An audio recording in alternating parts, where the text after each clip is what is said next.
I want to be clear about something before I tell you how it started. I'm not a hero. I'm a maintenance sergeant with a bad knee and a coffee dependency that the ship's medic calls clinically concerning.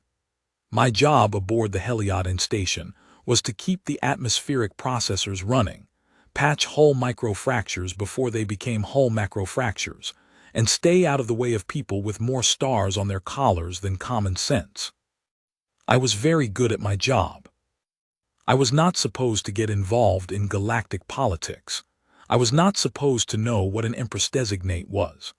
I was especially not supposed to find two of them hiding in my ventilation duct at 2 o'clock in the morning, covered in machine oil, sharing what remained of a ration bar I hadn't finished 2 days prior. But that's how it began. Her name, the older one told me very seriously, was Cyril. She said it the way children say names they've been trained to say, chin up, eyes steady, the whole weight of expectation behind 4 syllables. She was 7 years old, with skin the pale violet of deep space nebulae and white hair that had once been braided, and was now a spectacular disaster involving 3 broken clasps and what appeared to be coolant tubing. Her eyes were the color of copper wire when current runs through it, amber, almost orange, lit from within by something that was trying very hard to be dignified.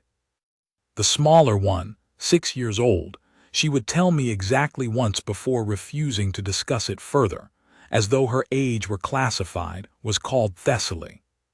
Where Cyril was composed and careful, Thessaly had already decided I was interesting, and was examining my toolkit with the focused intensity of a very small scientist who has found an anomaly.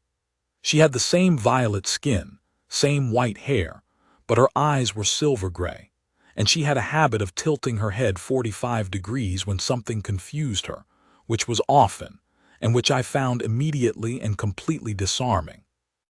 They had been missing for 3 days by then. I didn't know that yet. What I knew was that it was 2 in the morning. I had a shift in 4 hours, and I was standing in my quarters in my socks watching 2 extremely small aliens eat the last of my ration bar, with the focused efficiency of children who haven't eaten properly in some time. "How did you get in my vent?" I asked. Cyril finished her portion, folded the wrapper with precise little hands, and set it on my workbench. "We are not supposed to tell you that." "Why not?"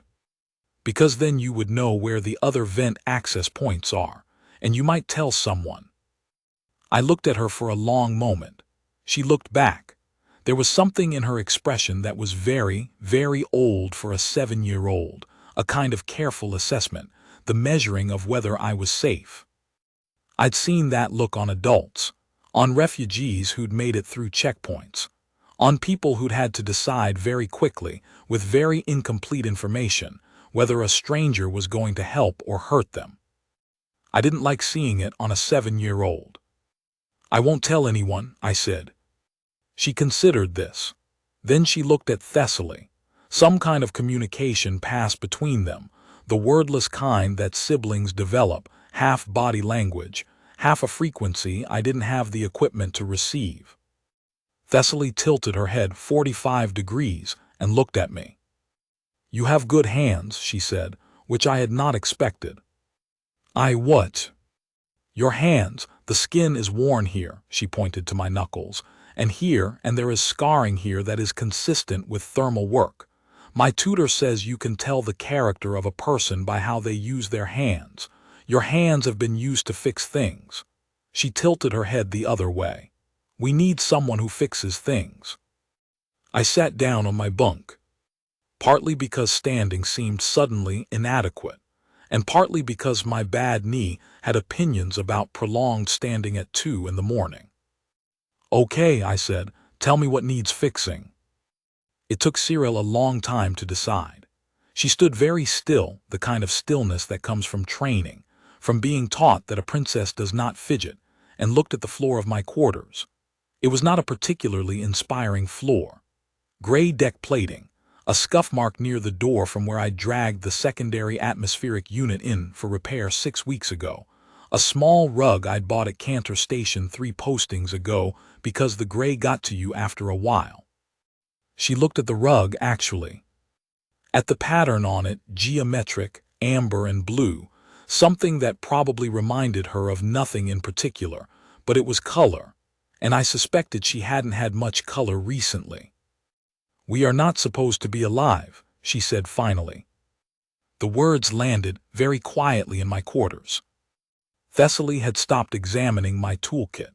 She was watching her sister with silver-gray eyes that were very careful and very steady, the way little children's eyes get. When they've heard something terrible so many times it has stopped being terrifying and become simply true. "I'm listening," I said. "Cyril told me. Their mother, the Empress Kaylee of the Vorine sovereignty, had died 11 months ago. Not from illness, not from old age. She had been 53 and healthy, and she had died in the way powerful people sometimes died, which was to say that the people around her had decided she was more useful dead than alive. The succession dispute that followed had been, by Cyril's careful and precise 7-year-old accounting, very political, which I gathered was her way of saying that a great number of people had done a great number of terrible things while using words like stability and the good of the sovereignty to describe them. Their grandfather had named them jointly as inheritors, which was customary for twin-born heirs in Vorine tradition. They were not twins, actually, a fact Cyril clarified with some feeling. They were simply born 11 months apart, and their grandfather was old and had trouble keeping timelines straight. The joint naming had meant that neither of them could inherit without the other's legitimacy, which in turn meant that the factions competing for regency needed both of them, preferably compliant and isolated, and surrounded by people whose loyalty was to the faction rather than to the girls themselves. "Lord Avon's people came for us 4 days ago," Cyril said. "We were in the secondary library. Thessaly heard them in the corridor." Thessaly's head tilted. "They were not using indoor voices," she said, somewhat primly. "We ran," Cyril continued. "We had rehearsed. Our mother's steward, Myra, she taught us the vent routes. She said to go to the human sections if we ever needed to hide." I processed this. Why the human sections? "Because Lord Avon's people would not think to look there. They consider humans," Cyril paused, and I could see her editing herself, "unlikely allies. They think we are strange," Thessaly offered helpfully, "and smell of machine oil." "We smell of machine oil," I pointed out. Thessaly looked down at herself with some surprise. Then she looked at Cyril. Then they both looked at me. And there was something in that shared look, sheepish and startled and very young, that cracked through all of Cyril's careful composure and all of Thessaly's scientific detachment. And for just a moment they were simply two little girls, very tired and very frightened, who had been hiding in a ventilation system for 3 days and smelled absolutely terrible. "Okay," I said again, "here's what we're going to do. Here is what I knew about the political situation on Heliodon Station." Nothing. I knew nothing. I ran atmospheric processors. Here is what I knew about Vorine sovereignty, internal politics. Also nothing.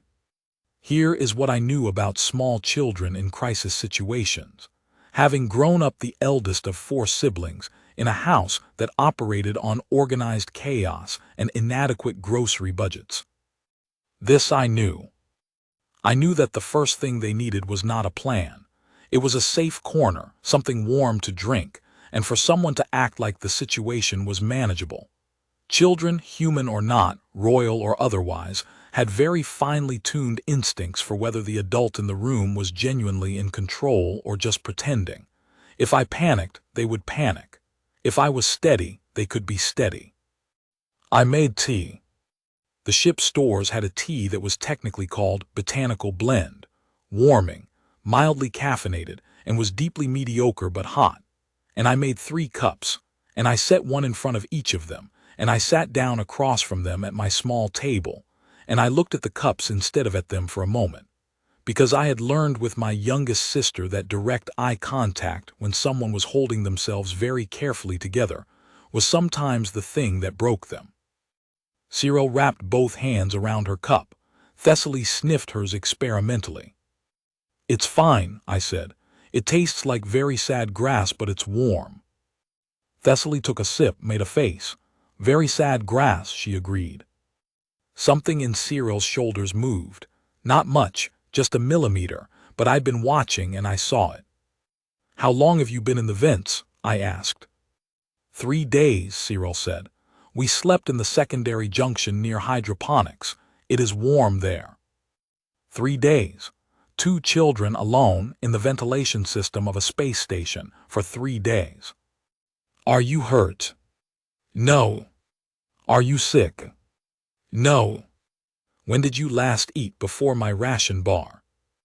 A pause. Yesterday, Cyril said. We had some things from a supply closet near the hydroponics bay.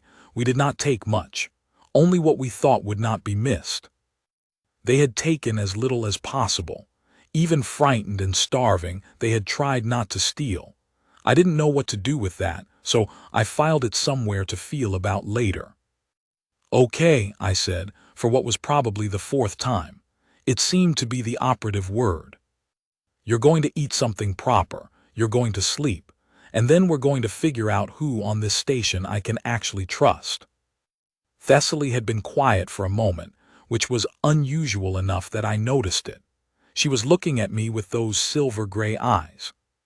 Why are you helping us? She asked. It was a very direct question.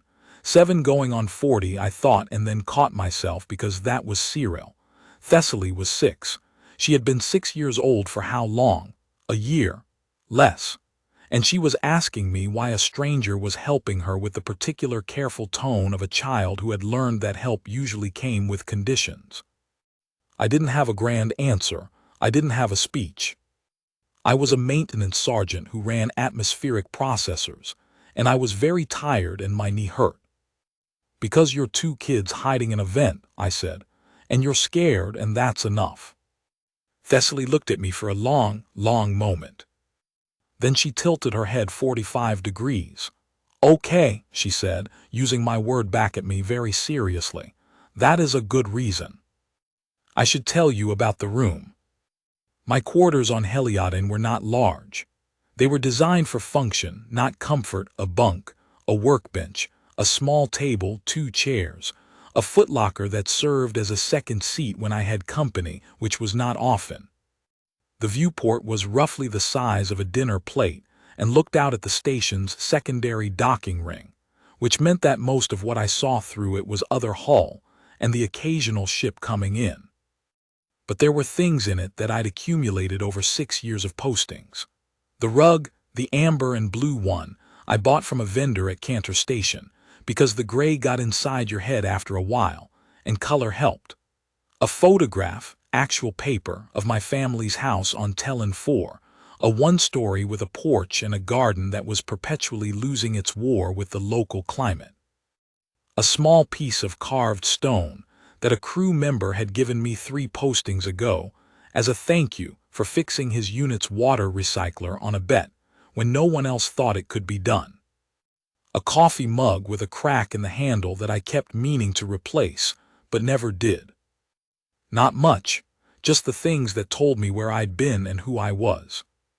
When the girls woke up properly, after the first real sleep, after the tea and the food Ewan had conjured from somewhere, Thessaly examined every single item. Carefully, systematically, without touching most of them unless I said it was all right, and asking permission before she touched any of them, which I found both charming and slightly heartbreaking.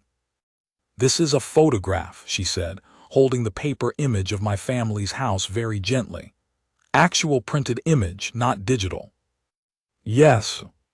It is old technology. It is. My mother likes old technology. She says a photograph you can hold is worth more than one you can only look at on a screen. Thessaly considered this. That is a reasonable philosophical position, she said. Cyril from the bunk where she was still sitting upright said, Thessaly. I am not touching anything I have not been given permission to touch, Thessaly said, very precisely. I know. You have been conducting what amounts to a full inventory of this person's living space. He does not seem to mind, Thessaly said. She looked at me. Do you mind? Not at all, I said honestly. He does not mind, Thessaly told her sister. I heard him, Cyril said. The exchange had the texture of approximately 6 years of this specific conversation, conducted in slightly different variations, and I found it so completely familiar, the particular frequency of older and younger siblings, that something in my chest did something unexpected. I had 4 siblings, 3 of them younger. I knew exactly what this sounded like. Thessaly had moved to the piece of carved stone. She held it up and turned it to the light. What is this from? A place called Porin Station. There's a moon nearby. The local geology produces this type of rock. A crew member gave it to me as a thank you. For what? I fixed something that was broken. She turned it again. The stone was blue-gray, almost the color of her eyes, with a natural layering that looked a little like wood grain if you caught it right. You have fixed many things, she said. That is my job. But this one was memorable. That one was memorable. She set the stone down carefully, exactly where it had been. Then she looked at me with a kind of directness that I was learning was simply how she looked at things, not rudeness, just accuracy.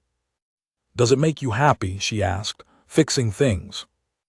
It was not the kind of question I was used to being asked. The maintenance crews I worked with talked about problems and solutions, about parts inventories and scheduling conflicts, about which atmospheric processor was running slightly hot and needed the secondary heat exchanger checked before it became a critical incident. We did not talk much about happiness. Yes, I said, I think it does. Why? I thought about it. Because things that are broken need to be fixed, and when they're fixed they work, and when they work everything that depends on them also works. I paused. It's one of the things I can actually do something about. Thessaly nodded, very seriously. There are many things one cannot do anything about, she said. It is good to have things one can. She was 6 years old. Yes, I said. It is. Cyril was watching us. I caught her eye and she looked away quickly, not embarrassed exactly, but as if she'd been caught doing something private, watching something that mattered to her. I thought about what she'd said. I am frightened enough for both of us. And I thought about what it must mean, to be 7 years old and frightened enough for 2, and still keeping watch. The problem with helping 2 missing alien princesses was that almost everything about it was immediately and catastrophically complicated. First, the station itself. Heliodon was a transit hub, which meant it had a population that rotated constantly, security that varied by shift commander, and political neutrality that was essentially fictional. Everyone who ran a transit hub had their own loyalties, their own arrangements, their own reasons to be cautious about who they helped. I knew maybe 20 people on this station well enough to call them by their first names. Of those 20, I trusted maybe 6. Second, the Vorine diplomatic presence on the station. There was a small office on the administrative level, 3 staffers, a cultural attaché named something long that I'd never tried to pronounce. I had absolutely no way of knowing whether those staffers were loyal to the girls, to Lord Avon's faction, to the Empressless Regency Council, or simply to whoever was paying them this month. Going to the Vorine office was exactly as likely to get the girls killed as to help them. Third, my own situation. I was a human. Specifically, I was a human who had no diplomatic standing, no political connections, no authority, and a maintenance sergeant's clearance that got me into ventilation ducts and atmospheric processing units, and nowhere interesting. If I went to station security with 2 alien children claiming to be heirs to a galactic sovereignty, the best-case scenario was that I was politely ignored. The worst case was that I was detained while someone figured out who to notify, and the someone they notified had very bad intentions. I thought about all of this while the girls slept. I had put them in my bunk. There was exactly 1 bunk in my quarters, and they were small enough that they fit comfortably side by side with room to spare. Cyril had insisted, very formally, that she did not require sleeping assistance, and that she was perfectly capable of remaining awake on watch.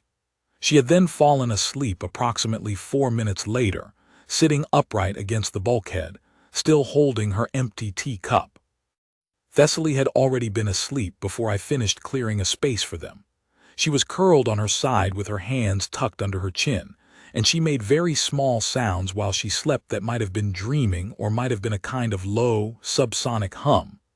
I couldn't tell, but it was oddly comforting, like the sound of a well-tuned machine. I sat at my workbench and I thought. I had 6 people I trusted. Of those 6, 2 were potentially useful. The first was Chief Engineer Bosa Amara, who had been running engineering on Heliodin for 12 years, and who had a particular attitude toward people who used her station for political maneuvering, which was, she despised them. She was also, relevant to my current situation, someone who had grown up in the contested border regions between 3 different sovereignty zones, which meant she had a pragmatic and detailed understanding of what happened to children when political situations went sideways. She would understand the stakes. The second was Ewan Catallo, the night shift medical officer. He was human, 2 postings from retirement, and had spent the better part of his career treating the collateral damage of exactly the kind of situation I was currently neck-deep in. He was also the only person on the station who could, if needed, claim that his care of the children was a medical necessity, which gave him some cover if things got complicated. I calmed both of them at 300, using a maintenance channel that didn't route through the station's main communications system. Bosa's reply came back in 45 seconds. My office, now. Ewan's reply came back in 20. Medical bay back door. I looked at the sleeping children. Cyril had slid sideways in her sleep and was now resting against Thessaly's shoulder, which had somehow not woken either of them. The teacup had tilted in her relaxed hand. I took it very carefully, set it on the workbench, and made a decision that I hoped I wouldn't regret. I went to Bosa's office first. Bosa Amara was a compact woman of about 60 with close-cut gray hair and the kind of eyes that had seen everything twice and were not impressed by any of it. She was already at her desk when I came in, which meant she'd been awake, which meant she'd already heard something. You found them, she said. I stopped. You knew they were missing. Securities had a quiet search running for 36 hours. They're calling it a routine headcount irregularity. She said the words the way you'd handle something dirty. 2 diplomatic nationals unaccounted for. The Foreign Attaché office has been very insistent that station security handle it discreetly. What does discreetly mean in this context? It means, Bosa said, in the flat way of someone reading between very ugly lines, that the Foreign Attaché office does not want whoever has the children to panic and do something irreversible before they can be located and quietly handed to the right parties. Which party is the right party? She looked at me. I don't know, and that is the problem. I told her what Cyril had told me. Bosa listened without interrupting, which she almost never did, which meant she was taking it very seriously. When I finished, she was quiet for a moment. Myra, she said finally. The steward, you know her. I know of her. She's been the household steward to Empress Kaylee since before those children were born. If she set up the vent routes herself, if she taught those girls the escape paths, she's the one with the full picture. She would know which faction the attaché office is working for. Where is she? That, Bosa said, is what we need to find out. We found Ewan next. He'd already made space in the back of the medical bay, a small examination room that he marked as maintenance access, scheduled repair, on the station manifest, which technically wasn't even a lie since I was the one scheduled to fix the ventilation in that corridor next week. Ewan had been a doctor in 3 different frontier zones. He had a kind of deliberate gentleness that I'd noticed before, the sort that gets trained into you when you spend years treating frightened people, learning that how you moved and spoke mattered as much as any medicine. "I'll need to check them over," he said. 3 days in a vent system, reduced food and water, they're probably fine, but I want to be sure. "They're going to ask you a lot of questions," I warned him. He smiled. "Good. Answering questions is calming. It gives them something to do besides worry." He was right. When I went back for the girls, Cyril had woken when I entered, instantly alert in a way that hurt to see in a child. Thessaly immediately began interrogating Ewan about his medical equipment before he'd even introduced himself properly. He answered everything with perfect patience, explaining each instrument, letting her hold the ones that weren't dangerous, and by the time he'd finished his examination, she had decided he was acceptable and had told him so. "You explain things clearly," she said. "Some adults do not explain things. They just do them and expect you to comply." "That's true," Ewan said. "I've never found it a good approach." Cyril, meanwhile, had submitted to the examination with formal composure, and was now sitting straight-backed on the exam table watching me as I spoke quietly with Bosa in the corner. "She's been assessing me this whole time," Bosa murmured. "She does that," I said. "She's checking whether you're actually trustworthy, or whether you're going to hand them over to the wrong people." "Smart child." "Yes," I said, "dangerously smart given her situation." Bosa looked at her, at this 7-year-old with copper wire eyes, and the posture of a queen in oil still worked into her white hair that we hadn't had the chance to fix yet, and I watched something move through Bosa's expression that I didn't have a word for. Not softness, exactly. Bosa Amara was not a soft person. Something more like recognition. Like she was seeing in this child a version of herself that she remembered. "I'll find Myra," she said quietly. "Keep them here. Don't let anyone into that room except Ewan." She left. I sat down next to Cyril on the exam table. We sat in silence for a moment. "Is she trustworthy?" Cyril asked. "I believe so." "You sound uncertain." "I'm certain about her. I'm uncertain about the situation." She thought about this. "That is an honest answer." "I try." She looked down at her hands. The formal posture slipped, just slightly, the tiniest sag, the smallest give in the line of her spine. I thought of what it must have cost her these 3 days. To be Cyril, Empress Designate, 6 years of training in how to hold herself and what to say and how to assess a room, and to be, underneath all of that, 7 years old and afraid. "Our mother used to say," she said quietly, "that the measure of a person was not what they did when it was easy. Anyone could be good when it was easy. The measure was what they did when it was inconvenient." I didn't say anything. "Helping us is very inconvenient," she said, "for you." "That's true. Why does it not seem to bother you?" I thought about it, honestly tried to find the answer because she deserved an honest one. "I think," I said, "that some things are just obviously what you do. It's not complicated. It's not noble, it's just, there are 2 kids who need help and I can help them, so I will." She looked at me for a long time, long enough that I started to feel like I was the one being examined. "My mother would have liked you," she said finally. I didn't know what to say to that, so I didn't say anything, which she seemed to find acceptable. Across the room, Thessaly had graduated from examining Ewan's medical equipment to asking him about human biology in general, and Ewan was patiently explaining the cardiovascular system with the specific enthusiasm of someone who had not had a genuinely interested student in some time. "So you have only one heart," Thessaly was saying. "Only one, but what happens if it breaks?" "That is," Ewan said gravely, "an excellent question, and the answer is, we have a great deal of medical infrastructure dedicated to making sure it doesn't." "That seems very precarious," Thessaly said. "It is, yes. Humans have adapted to precarity." Thessaly turned to look at me. Is that true? Have you adapted to precarity? I have a bad knee and a coffee dependency, I said. So yes. She turned back to Ewan. He has a bad knee, she informed him. I know, Ewan said. I've been meaning to look at that. It is the left one, Thessaly added helpfully. He favors the right side, the way he sits. Ewan looked at me over her head with an expression of mild delight. I shrugged. I had told her she was 6 years old, a fact she had dismissed as irrelevant.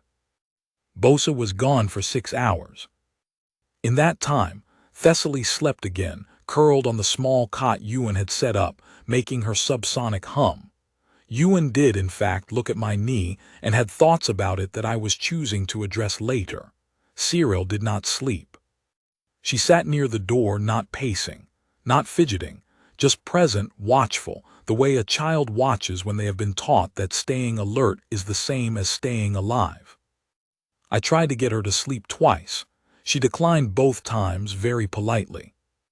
The third time I tried, she said, I will sleep when I know it is safe. I'm here, I said. Ewan's here, you're in a locked room. I know, but she stopped. But you're used to being the one keeping watch, I said. She looked at me. For her, I said, nodding toward Thessaly, for the past 3 days, you've been the one keeping watch. The silence that followed was the kind that has weight to it. She is younger, Cyril said finally. She is, and you've been taking care of her, doing a very good job of it by the look of things. She is brave, Cyril said, and there was something in her voice then, something raw and genuine under all the training, but she is also only 6.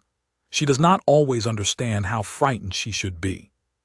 Maybe that's useful, I said, one of you being less frightened than the situation warrants. Maybe, a pause, I am frightened enough for both of us. I know. Is that a bad thing? No, I said. It means you're paying attention. It means you're taking it seriously. She was quiet again. Then you are very calm. I'm a maintenance sergeant. Calm is a professional requirement. What does a maintenance sergeant do? I fix things. Atmospheric processors, hull integrity systems, ventilation. I paused. Ventilation, apparently, being particularly relevant this week. Something happened at the corners of her mouth, not quite a smile, the precursor to one. Do you like it, she asked, fixing things? Very much. There's something satisfying about something broken becoming not broken, very straightforward. Things either work or they don't. People are not like that, she said. No, I agreed. People are considerably more complicated. I will have to deal with people, she said. When she stopped, if. I understood what she wasn't saying. If she survived this. If both of them survived this. If the situation resolved in the direction of survival rather than the other one. When, I said firmly. She looked at me. When, I repeated. Not if. She held my gaze for a long moment, and something shifted in her expression, something very small and very significant, like a hairline fracture in stone that changes the whole structure of it. Not collapse, the opposite of collapse. When, she said. She slept 20 minutes later, sitting upright against the wall with her arms folded in her lap, still doing her best impression of being on watch. I put a blanket around her shoulders without waking her. Ewan watched me do it.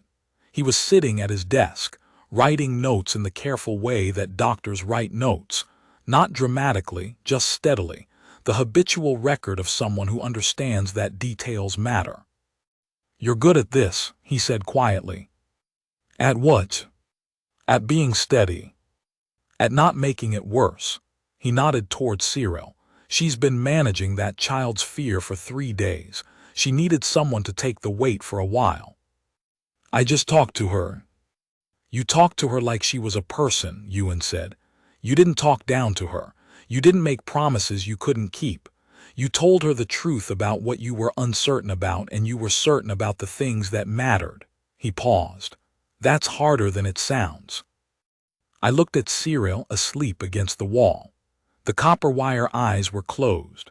The formal posture had fully given way, and she was listing slightly sideways against the folded blanket she was using as a pillow, looking exactly as small as she was.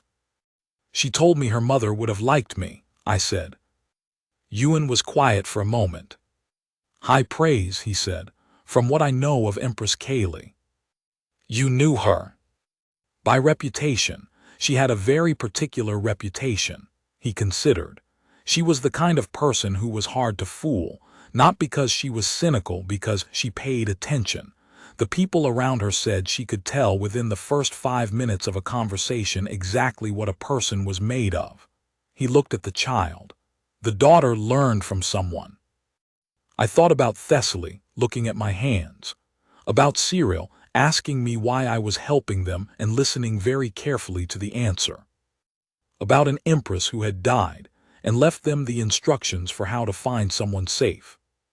About vent routes and the human sections and working hands. She had planned for this possibility. Not wanting to planning because she was the kind of person who looked at the world as it was, not as she wished it to be. She had looked at the political landscape around her daughters, seen what might happen, and built the smallest possible safety net she could. And then she died, and they'd needed it. I sat down in the chair across from Ewan, and I didn't say anything for a while. The knee, Ewan said eventually. I meant what I said, you need to deal with it. I know. It's going to keep getting worse until you do. I know. I'm going to put in the referral regardless of your preferences. I assumed you would. He nodded, satisfied, and went back to his notes. Outside the small room, the station moved around us. The distant vibration of the docking ring, the regular cycling of the environmental systems, the faint hum that every station had, its own specific frequency, the sound of the machine working the way it was supposed to work. I listened to it for a while, the way I always did, looking for the wrong note, the offbeat, the vibration that didn't fit the pattern. Everything sounded right. For the moment, I hoped it would hold. Bosa came back at 900. She came back with Myra. The steward was a tall woman, Voreen, violet-skinned like the girls, but darker, closer to indigo, with silver-streaked hair pulled back from a face that looked like it had been through considerable weather. She moved with the particular gait of someone who was keeping themselves very controlled because falling apart was not an option right now. And when she came through the door and saw them, both asleep, Cyril still upright and draped in a blanket, Thessaly curled on the cot, she stopped. She stood very still in the doorway. I watched the controlled gait fail just for a moment, just a small moment, no more than a breath. Then she pulled it back together. She looked at me, then at Bosa, then at Ewan. Something was happening in her face that I didn't have the cultural vocabulary to read exactly, but the emotional vocabulary was universal enough. You found them, she said. They found me, I said. My ventilation duct. She looked at the sleeping children. They are all right. They're fine, tired and hungry, and they needed sleep and a proper meal, but they're fine. She exhaled. It was a very quiet sound, and it carried a very large amount of feeling. You are the maintenance sergeant, she said, from the human section. Marcus Vale, yes. Myra told me that they would go to the human section if the routes were needed, Bosa said from behind her. She set up the vent access points herself. Myra looked at me steadily. I told them, if it is ever not safe, go deep into the human areas. Find someone with working hands. Someone who fixes things for a living, thinks practically, not politically. I thought about Thessaly, looking at my knuckles. The skin is worn here and here. My tutor says you can tell the character of a person by how they use their hands. She taught them that, I said. I taught her many things. A pause. Her Highness Cyril is very observant. She is. Myra looked at me for another moment. It reminded me, with a small jolt, of Cyril looking at me, the same deliberate assessment, the same careful measuring of whether I was safe. The girl had learned it somewhere. Now I knew from whom. "The attaché office," I said. Bosa said. "Lord Avon's people," Myra said. The words were very flat, the flatness of someone who has long since moved past anger into something more durable. 3 of the 5 staffers. The cultural attaché herself is not compromised, but she has been sidelined. Administrative review, they called it. The other 2 staffers are loyal to the Empress's household, but they are outnumbered, and they do not know where the children are. "They do now," Bosa said. "I reached the attaché directly, went around the main office channels." Myra looked at her sharply. "I've been running this station for 12 years, Bosa said, with the particular calm of someone who is not explaining themselves further. "I know which channels to use." "The attaché," I said. "She's actually loyal to the girls." "She is. She was appointed directly by Empress Kaylee." Myra paused. "She is also," another pause shorter, "she has been searching. She did not know where to look that would not lead Avon's people to them first. And now she knows." "Yes. So what happens now?" Myra looked at the sleeping children. The controlled gait was back, the careful steadiness. "Now," she said, "we get them home." It was not, of course, that simple. What it actually involved was several hours of very careful communication through channels that Bosa controlled and that Lord Avon's people did not have access to. A conversation between Myra and the cultural attaché that I was not present for, and which Myra summarized afterward as productive.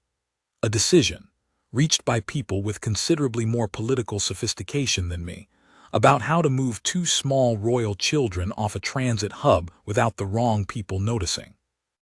And then waiting. I have always been relatively good at waiting. It is a maintenance skill as much as anything else. You fix a thing, you run the diagnostics, and then you wait to see whether it holds. You learn patience. You learn to sit with uncertainty without letting it eat you, because the uncertain state of the machine is information too. It tells you what you don't know yet, which is as useful as what you do. Bosa's waiting had a different quality. She sat at her desk and worked steadily through her regular duties while managing everything else through the maintenance comm channels. And watching her do, it was like watching someone play a very complicated instrument with apparent ease. Every note exactly where it needed to be. Nothing wasted, nothing excessive. Myra did not sit. She stood mostly. Near the door, then near the cot where Thessaly was sleeping, then back toward the door. She had the movement of someone whose default state was action, and who was being forcibly kept from it. At one point she stood next to the sleeping Thessaly for a long time, not touching her, just standing there. I looked away. That felt private. Cyril woke around the 3rd hour and immediately asked for a status update, which Myra gave her in full, not simplified, not edited down, the actual situation as far as we knew it. I watched Cyril listen to the full accounting of the political situation surrounding her life, the players and their likely moves, the plan and its vulnerabilities, and she asked the same 3 precise questions I mentioned, and identified the same 2 weak points, and Myra adjusted the plan, and then Cyril said, "Good. What can I do?" "You can rest," Myra said. "I have rested." "You can eat something further. You have not eaten enough since." "What can I do that is useful?" Cyril said. Myra looked at her. Something moved across her face, not quite a smile, but in the direction of one. "There will be a moment during the transfer when I need you to be calm, visibly, convincingly calm, whatever you feel internally." "I can do that." "You will need to trust Sergeant Vale's pace and direction completely. No deviations." "I can do that also." "And if anything goes wrong?" "I run," Cyril said. "Back the way we came, 2nd Junction, service crawl access, I know." Myra looked at her for a moment. Then she said, quietly, in Voreen, I didn't understand the words, but the tone I understood completely. Cyril's composure flickered. Just briefly. The copper wire eyes did the thing they'd done before, the too bright thing, the high current thing. And then she said something back, also in Voreen, also quietly. And then she sat up very straight and said, in clear standard, "I am ready when the plan is ready."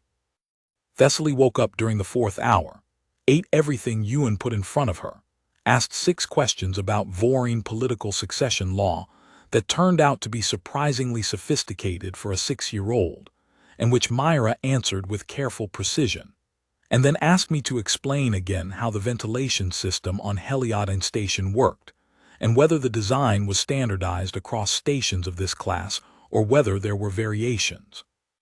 I explained. She listened with total focus. She asked clarifying questions about the junction point design and cross-referenced it with something she apparently had memorized about station architecture. And by the end of the conversation, she had a better conceptual map of the Heliodine ventilation system than most of my junior crew members. "This is how you escaped," she said. "Through here, and here." She drew it in the air with one finger, the route she and Cyril had taken.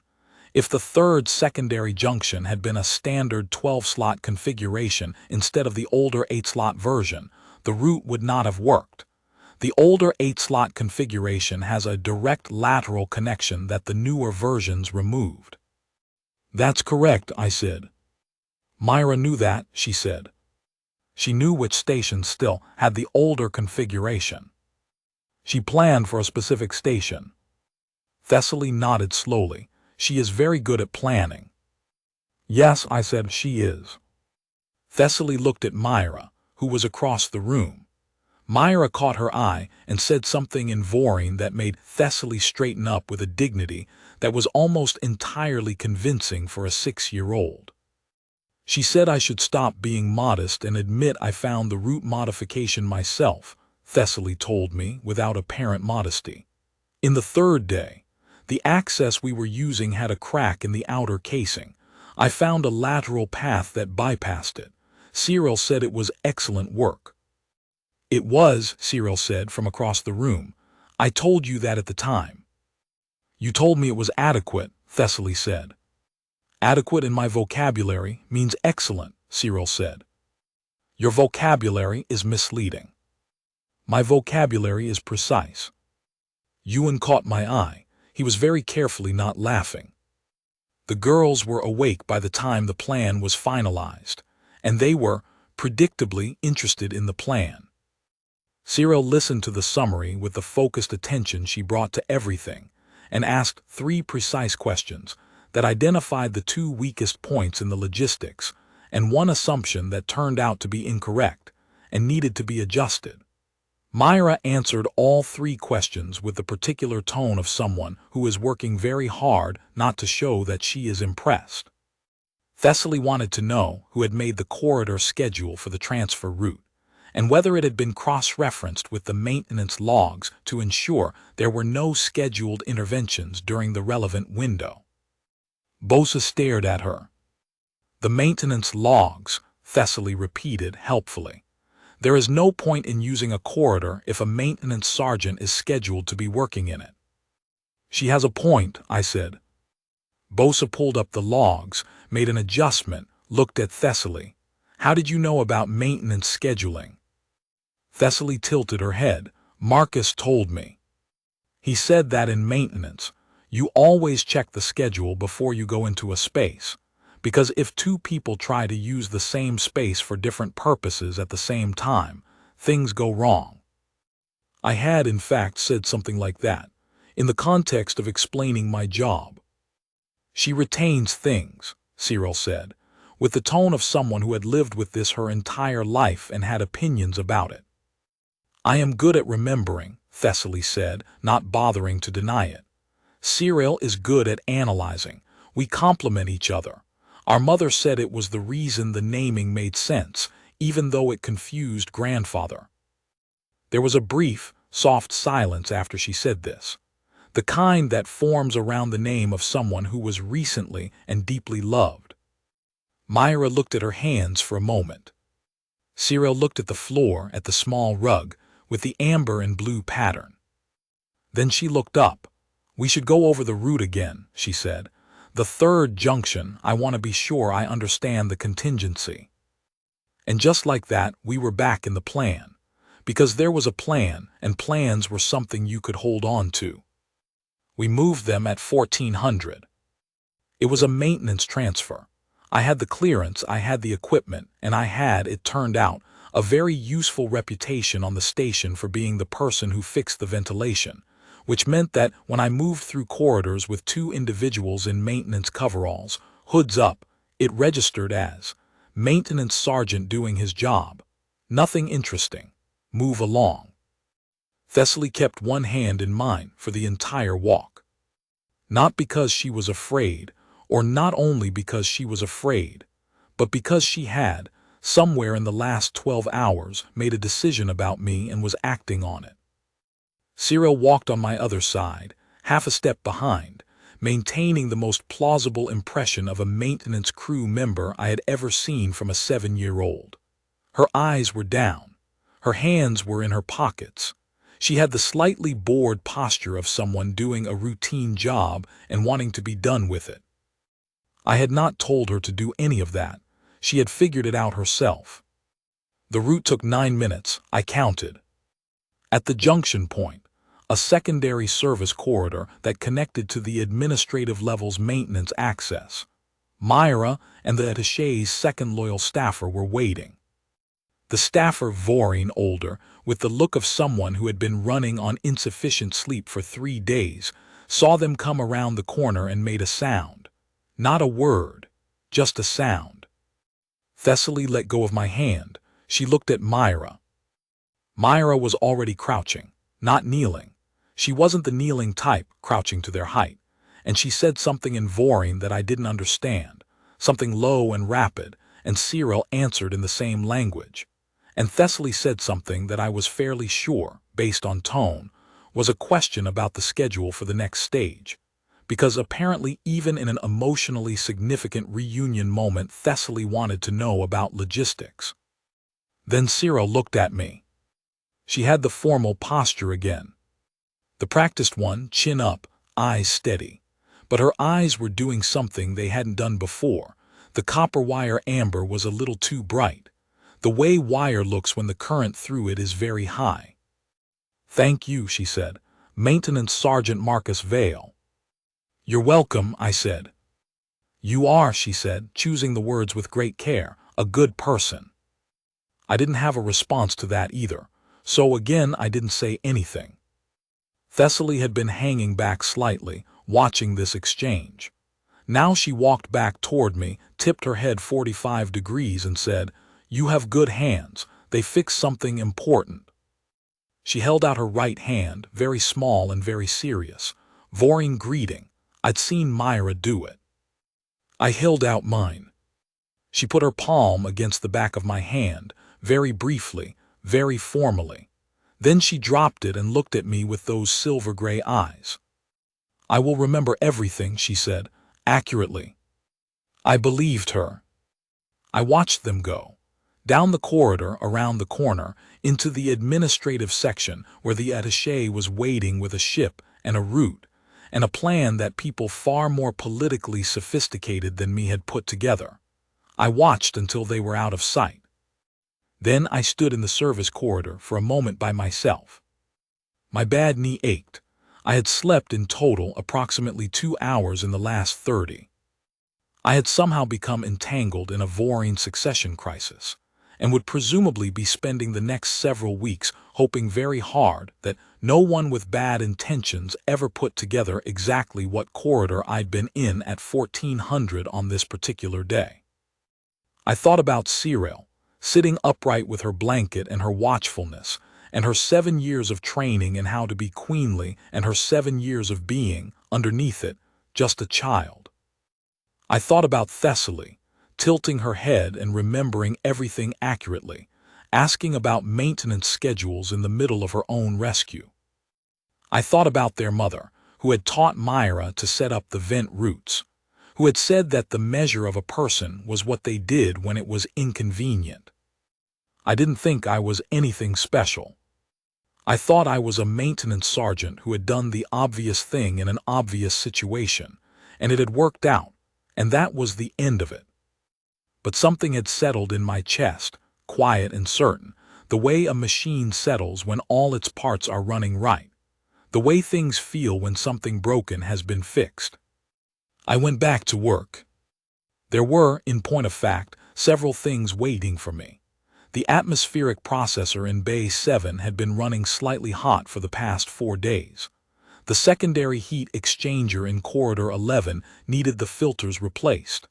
There was a hull microfracture in the outer ring, 2 millimeters, not urgent but flagged for next week's inspection round. My actual job, the one that kept the station running and kept the people in it breathing, had been waiting patiently while I dealt with something considerably outside my remit. I started with the atmospheric processor. It was, as I'd suspected, a fouled intake valve, straightforward, 20 minutes of work, the kind of fix that wasn't elegant but that worked and would keep working. I cleaned it out, ran the diagnostic, watched the temperature reading drop back to normal range. There was something very satisfying about that. I thought, while I was working, about the political situation I was now nominally adjacent to. The odds that Lord Avon's people would trace anything back to me were, by Bose's assessment, low. I'd moved through corridors I had standing maintenance access to. I'd interacted with people I had established professional relationships with, and there was no record of the girls being in my quarters or the medical bay beyond a maintenance manifest entry that said atmospheric irregularity check. Resolved. If anyone looked very carefully and was already suspicious, it might unravel. But looking very carefully required knowing what to look for. Bosa had made it clear in her understated way that she would handle the looking. That was her station, and she knew every seam in it, and she had 12 years of practice at making sure the political games that transit hubs attracted did not become her problem or her crew's problem. I trusted her. I thought about whether I should be more worried than I was. I decided I was the appropriate amount of worried, enough to be careful, not enough to be paralyzed, and went back to the heat exchanger filters. Atmospheric processors don't maintain themselves. 3 weeks later, a package arrived at Heliodon Station for one Marcus Vale, maintenance sergeant. Inside was a tea set, not the mediocre ship stores kind. A real one, ceramic, amber and blue geometric pattern, 8 pieces, packed very carefully in pressed material that smelled faintly of something floral that I couldn't identify. There was a note. It was written in 2 different hands.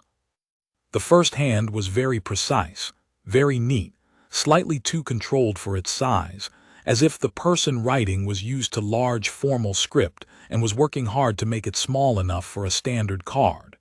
It said, "The tea at Heliodon Station was very bad. We have sent better. Thank you for the rug. We noticed it. Cyril." The second hand was somewhat less neat, and had pressed so hard in a few places that the letters had a slight impression on the other side of the card. It said, "The tea is from Vorin Province 7, which is the warmest region. It is good with hot water at 86 degrees, not boiling. I have checked the maintenance logs for Station Heliodon, and there are no scheduled interventions for the corridor you helped us through. This means the maintenance schedule was correct. You are very good at your job. I will remember. Thessaly." I read it twice. The first time I read it, I was standing at my workbench, and I put it down when I was done, and I looked at the window for a while. The second time I read it, I was sitting down and I read it more slowly. Then I made a cup of tea. It was, in fact, considerably better than very sad grass.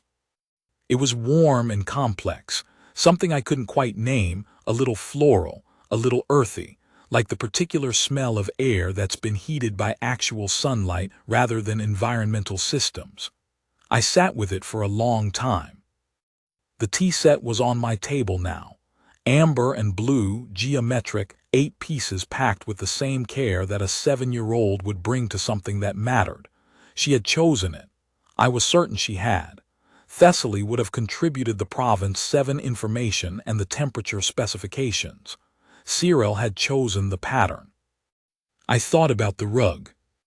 We noticed it, she'd written, as if noticing a stranger's small attempt at color in a gray space was something worth remarking on. As if it mattered that I'd bought a rug because the gray got to me, that I'd put something warm and patterned on the floor of a quarters I'd move out of in another year. She had been 7 years old and frightened, and she had noticed my rug. I thought about what it cost to be that observant, to carry that much attention to the world when the world was trying to decide whether you were allowed to keep living in it.